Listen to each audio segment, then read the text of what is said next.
Hello बच्चों, कैसे हैं आप सभी। उम्मीद करती हूँ आप सभी बहुत ही अच्छे होंगे और अपनी पढ़ाई पर भी अच्छे से ध्यान दे रहे होंगे। तो आइए बच्चों, शुरू करते हैं हमारा अगला पार्ट, जिसका नाम है शब्द विचार, जिसे मॉर्फोलॉजी भी कहते हैं।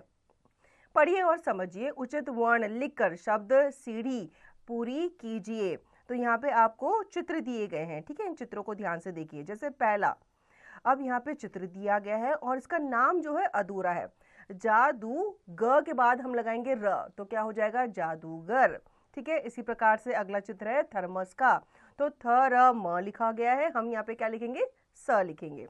इसी प्रकार से स के साथ ही जैसे आप स लिखेंगे स पे रा, इसका भी नाम पूरा हो जाएगा। अगला ये क्या है, जामुन है, ठीक है, जामुन। और इसके बाद अगले चित्र में आप इसका नाम लिखकर इसके पूर्ण करेंगे। अब हम कर लेते हैं पाठ प्रवेश। वर्णों के मेल से शब्द बनते हैं, लेकिन वर्णों का प्रत्येक मेल शब्द नहीं कहलाता। केवल वही वर्ण मेल शब्द कहलाता है जिसका कुछ ना कुछ अर्थ हो। जैसे जरसु जरसु, गोशखर गोशखर। इन वर्णों के मेल का कोई अर्थ नहीं है, इसलिए ये शब्द नहीं कहलाएंगे। तो शब्द का मतलब ये नहीं होता कि आपको वर्ण किसी भी क्रम में लिख देंगे तो वो शब्द बन जाएगा, नहीं, उसका अर्थ देना भी बहुत ज़रूरी होता है। तो हमें वर्णों को इस क्रम में लिखना पड़ता है या चाहिए, ताकि वो शब्द का अर्थ हमें पता चल सके। जैसे अब इन वर्णों के मेल को पढ़िए। सूरज बन गया सूरज, खरगोश बन गया खरगोश। इन वर्ण समूहों का अर्थ स्पष्ट हो रहा है, अतः सूरज और खरगोश शब्द हैं। वर्णों का सार्थक समूह शब्द कहलाता है। अब हम जान लेते हैं शब्द के भेद के बारे में। अर्थ के आधार पर शब्द दो प्रकार के होते हैं। कौन कौन से? एक होता है सार्थक, दूसरा होता है निरर्थक।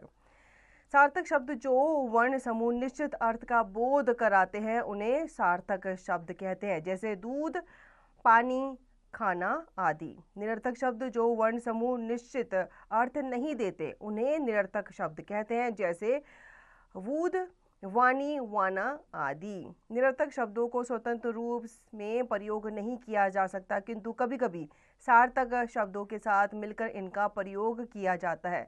जैसे तुमने खाना वाना खाया या नहीं। तो इसमें जो वाना है, इनको कभी कभी हम शब्द समूह के तौर पर इस्तेमाल करते हैं, प्रयोग करते हैं अपने वाक्य में, लेकिन इनका शब्द नहीं होता, इनका कोई अर्थ नहीं होता, तो इनको हम स्वतंत्र रूप से प्रयोग नहीं करते। तो बच्चों, इस पाठ में हमने सीखा निश्चित अर्थ की ओर संकेत करने वाले वर्ण समूह शब्द कहलाते हैं। अर्थ के आधार पर शब्द के दो भेद होते हैं, सार्थक तथा निरर्थक। जो शब्द किसी निश्चित अर्थ का बोध कराते हैं वे सार्थक शब्द कहलाते हैं।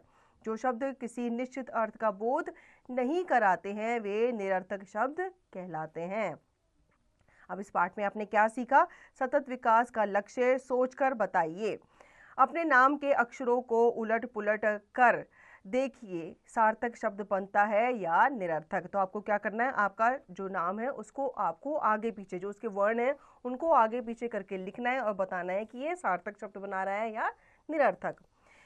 कजोर वर्णों को इस प्रकार क्रम में लगाइए कि सार्थक शब्द बन जाए। तो आपको क्या करना है, कजोर शब्द को एक क्रम में लगाना है कि वो सार्थक शब्द बना सके। अब लिखिए, सही विकल्प पर सही का चिन्ह लगाइए। पहला, शब्द बनते हैं, किससे बनते हैं? भाषा से बनते हैं, वाक्य से बनते हैं, वर्णों से बनते हैं या फिर व्याकरण से। तो शब्द जो है ये वर्णों से बनते हैं, वर्णों को जोड़कर हम शब्द बनाते हैं। इसी प्रकार से आप बाकी शब्द पढ़ेंगे, बाकी के प्रश्न पढ़ेंगे और सही विकल्प पर सही का चिन्ह लगाएंगे। अगला है प्रश्नों के उत्तर दीजिए। शब्द किसे कहते हैं? तो शब्द जो है ये वर्णों के मेल से बनते हैं जो हमें एक अर्थ देते हैं, तो वो शब्द कहलाते हैं। इसी प्रकार से आप बाकी के प्रश्नों का उत्तर देंगे। अगला है बच्चों, सार्थक व निरर्थक शब्दों को उनकी सही तालिका में लिखिए। अब यहाँ पे आप देख पा रहे हैं सार्थक शब्द लिखे गए, निरर्थक शब्द दिए गए हैं और बॉक्स में आपको कुछ शब्द दिए गए हैं। आपको क्या करना है, इस बॉक्स में से जो सार्थक शब्द हैं, मतलब जो आपको कोई मीनिंग दे रहे, अर्थ दे रहे हैं, वो आपको इसके नीचे लिखने हैं। जो आपको मीनिंग नहीं दे रहे, अर्थ नहीं दे रहे, वो आपको निरर्थक शब्द के नीचे लिखने हैं। जैसे सांप, ये हमें अर्थ प्रदान कर रहा है, सांप एक जानवर होता है, ठीक है, तो हम सार्थक शब्द के नीचे से लिखेंगे। मलप कोई शब्द नहीं है, कोई अर्थ ये नहीं दे रहा, तो हम इसे निरर्थक शब्द के नीचे लिखेंगे। इसी प्रकार से आप इन शब्दों से सार्थक शब्द और निरर्थक शब्द अलग अलग करके लिखेंगे। चौथा है बच्चों, वर्णों को सही क्रम में लिखकर सार्थक शब्द बनाइए। अब यहाँ पे आपको क्या करना है, कुछ शब्द हमें दिए गए हैं, ये निरर्थक शब्द है, मतलब ये सही क्रम में नहीं लिखे हुए, कोई अर्थ अभी हमें नहीं दे रहे, तो हमको इनको सही क्रम में लिखना है। जैसे कि मकल, मकल को अगर हम सही तरीके से लिखेंगे तो क्या हो जाएगा, कमल हो जाएगा। ठीक है, इसी प्रकार से आप बाकी के शब्दों को सही करके लिखेंगे।